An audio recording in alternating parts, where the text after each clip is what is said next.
Northeast Arts Touring presents Digging It by Euan Martin and Dave Smith.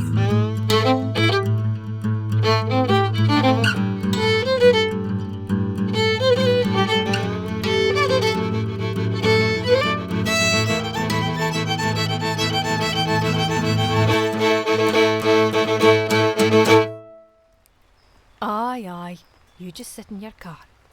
Look at him. Great big lanky so-and-so, eating his cheese and chive sandwich and the rest of his meal deal. Aye, glug doon that fancy juice. Dinna worry about me. It's only dinging it do not here. I'm drook it. Who did I ever end up ploutering about in this shan wi' a measuring tape and a trowel? Oh, aye. I remember. So, I'm looking for a willing assistant. I see. Someone to help me with this project. After all, whoever finds the magnificent brooch of the Quine of Rhynie will almost certainly, well... Make a name for themselves. Yes, he certainly would. Have I shown you the transcripts of my translations? Aye, you have mentioned him in lectures. Indeed. The legend of the fabled brooch was, of course, passed down from the Pictish oral tradition, and then... The first runic version was etched on the old Meldrum slate. Yes, after which... Moved west until the monks at Pluscarden Abbey committed it to Latin text that I translated. So, you were paying attention during my lectures. This is a great opportunity for a final year student. A real chance to get your hands dirty and plunge into the muck and mire that is the bedrock of archaeology. Find the Rhynie Quine's big brooch and dig it up? Yes. So, about the job? OK, I'll do it.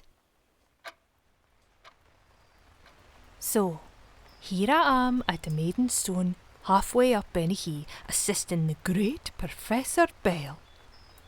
Assistant? Dog's body, more like. It's me doing all the work. Every Saturday I'm off the bus to meet him at some god-forsaken spot, and then I'm up to my oxters in Glar looking for some ancient lassie's lost geegaw. Apparently, after the Quine and the Rhynie manny fell out, he went off in high dudgeon and hid her golden clasp in a revenge spite situation. Then he told everybody that would listen, in a 16-verse ballad, of course. Fit why folk couldn't just speak normally in those days, I dinna ken. Anyway, the story goes around about verse 14 that he buried the fabled brooch 50 paces from a standing stone in the direction of midsummer moonrise. Great. So that should be easy then, eh? An archaeological no-brainer. The Prof paced it out originally, 50 paces. Exactly 50 metres. Same every time. Just a shame Rhynie manny omitted to say which bloody stone. So now Professor Bell has got me turning out every weekend to every northeast stone circle on a wild brooch chase. What's taking that Jenny so long? Oh, there she is. She's got it all tangled. You'd think she'd have mastered the mechanics of a measuring tape by now. That's Archaeology 101. Now, that sandwich was near enough. I'm sure there's a couple of braddies in here somewhere. So I'll just measure it out. Cut the first sod here. Oh, footer! The tape's snagged again. Ah! Ouchie, you wee fratch! Oh, my uncle! Who put that rabbit hole there? Oh, yeah! Ah, ouchie! What is she doing now? Hopping about like a mad thing won't get the work done.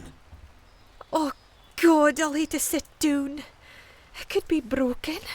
Definitely sprained. Fit's he waving at? Oh, his high and mightiness is winding the window down. We haven't got all day. Get on with the measuring. I've just about had it with him. I'm getting ready to jack it in. The measuring, the digging, the whole archaeological bourach of nonsense. I love it, but is it really so important to go digging up the past? Rooting about in ancient middens to see what the beaker people hid for their tea? If you did that to your neighbours, they had the bobies on you. 4 years of study, student loans and sausage suppers. I had just about had enough. Then this happened. Oh, what's that? Just doing that rabbit hole there. There's something glinting in the sunlight. Looks precious. Maybe, just maybe it'll make this all worthwhile.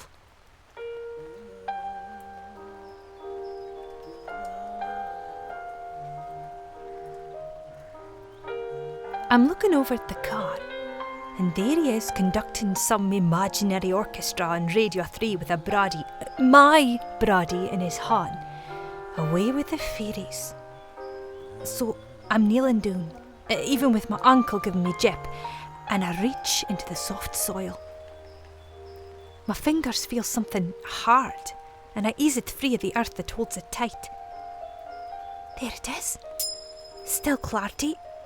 But even then I can see the glimmer of gold and the gleaming centre stone. Oh, you beezer! Wait till the Prof sees this. Jenny? Jenny? We haven't got all day. I have to be back for 6. Some of us have a life, you know. Come in. I'll be right there, Professor. And I realise I haven't let out a whoop of joy, and the moment for that is past. It's some bit in my brain that was way ahead of me telling me to keep quiet, keep this to myself. So, as I get to my feet, I slide the brooch into my anorak pocket. I'm thinking, give it to him and that's me out the picture. Give it to him and he'll take all the credit.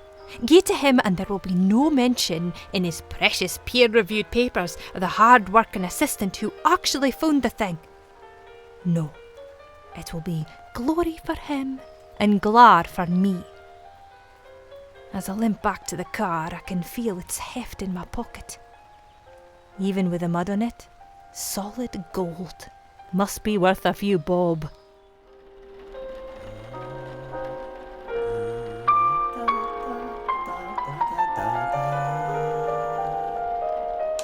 Jenny?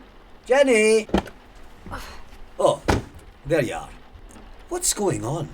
I fell, twisted my ankle. What's so funny about that? Nothing, just just trying not to greet. Goodness sake, stop fooling around. Listen, I'll drop you at the bypass. The bypass? What about my uncle? Ah, you'll be fine. You're not far to go from there, eh?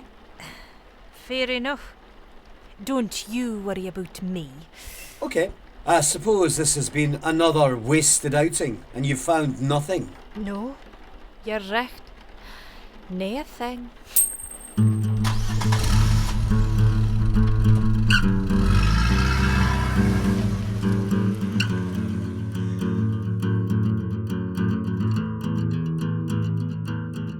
Digging It by Euan Martin and Dave Smith. Production by Northeast Arts Touring. Jenny played by Karen Young. Professor Bell played by Alec Westwood. Music by Karen Young. Produced and directed by Cameron Moat.